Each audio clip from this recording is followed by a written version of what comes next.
का वोट किसी एक नेता को नहीं मिलना चाहिए। आपका वोट अपने ही पक्ष में जाना चाहिए। आपका वोट अपने लिए लगना चाहिए, डलना चाहिए। अपने बारे में सोचिए। 10 साल गुजर गए हैं, आपके बच्चे बड़े हो रहे हैं, आप मेहनत से कमा के उनको पढ़ा रहे हैं, लिखा रहे हैं, रोजगार नहीं मिल रहा है, घोटाले हो रहे हैं, खेती में कमाई नहीं हो रही है, महंगाई बढ़ रही है। क्या 5 साल और आप ये चाहते हैं? आप ऐसी सरकार चाहते हैं जो ऊपर से ऐसे दिखे कि आपको सोने का कोई डब्बा दे रहा है, डब्बा खोला तो कुछ खाली है, सब कुछ खाली है, और खूब प्रचार के साथ ये कहा जा रहा है कि आपको दे रहे हैं, दे रहे हैं, दे रहे हैं। इस गलतफहमी में मत पड़िए। अगर आपको दिया होता तो आज ये आपकी परिस्थिति नहीं होती। अगर आपको सचमुच एक सरकार मिली होती जो आपके हित में काम कर रही होती तो आपकी आज ये परिस्थिति नहीं होती कि आप महंगाई से जूझ रहे हैं, कि आप गरीबी के दलदल में फंसे हुए हैं। आपको इस दलदल से निकलना है तो एक ऐसी सरकार लाइए जो आपके लिए काम करे, जो आपको गरीबी से निकाले। आपको मालूम नहीं होगा कि कांग्रेस की सरकार ने करोड़ों लोगों को गरीबी से निकाला और बीजेपी की ये जो सरकार है वापस उनको गरीबी में ढकेला है।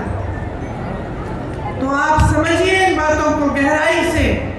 मेरी तो यही आग्रह है कि ध्यान से आप हर चीज को समझिए, अपने जीवन को देखिए। तरक्की आई नहीं आई, तरक्की नहीं आई है 10 सालों में तो फिर से ये सरकार मत लगे, क्योंकि कुछ बदलेगा नहीं।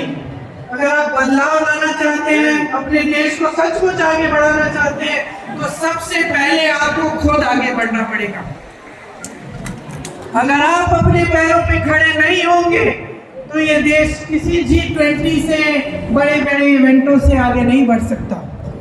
इस देश का गरीब जब सक्षम होगा, इस देश का एक एक नौजवान जब अपने पैरों पे खड़ा होगा, जब एक एक महिला पढ़ी लिखी होगी, जब उसको भी रोजगार मिलेगा, जब देश का किसान गर्व से कह पाएगा कि आज मैंने इतना कमाया अपनी खेती से, अपने बच्चों की भूख मिटाई है अपनी खेती से, तभी ये देश सक्षम होगा, तभी ये देश आगे बढ़ पाएगा।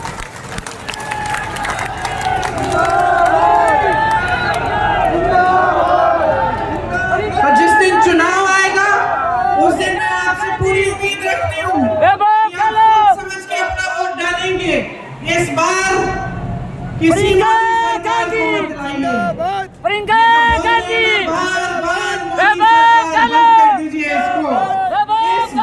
जनता की सरकार लाइए, अपनी सरकार लाइए, कांग्रेस की सरकार लाइए, ताकि आप मजबूत बने, आपकी शक्ति आपके हाथों में आए, आपकी संपत्ति आपको वापस मिले और आपका हमारा देश आगे बढ़े। आपसे बहुत बहुत धन्यवाद कि आपने इतनी ध्यान से मेरी बातें सुनी। मेरी बहनों को घर भी जाना पड़ेगा तो मैं आपको छोड़ती हूँ अब, और आपसे आग्रह फिर से करती हूँ कि आपने जिस तरह से मेरी बातें ध्यान से सुनी है उतने ही ध्यान से, एकदम जैसे अर्जुन की आंख मछली की आंख पर अर्जुन का निशाना, अर्जुन का ध्यान रहता था, उसी तरह से अपना ध्यान अपने ऊपर रखिए, अपने विकास के ऊपर रखिए। हिसाब मांगिए मोदी जी से और इनकी सरकार बदल डालिए। जय हिंद।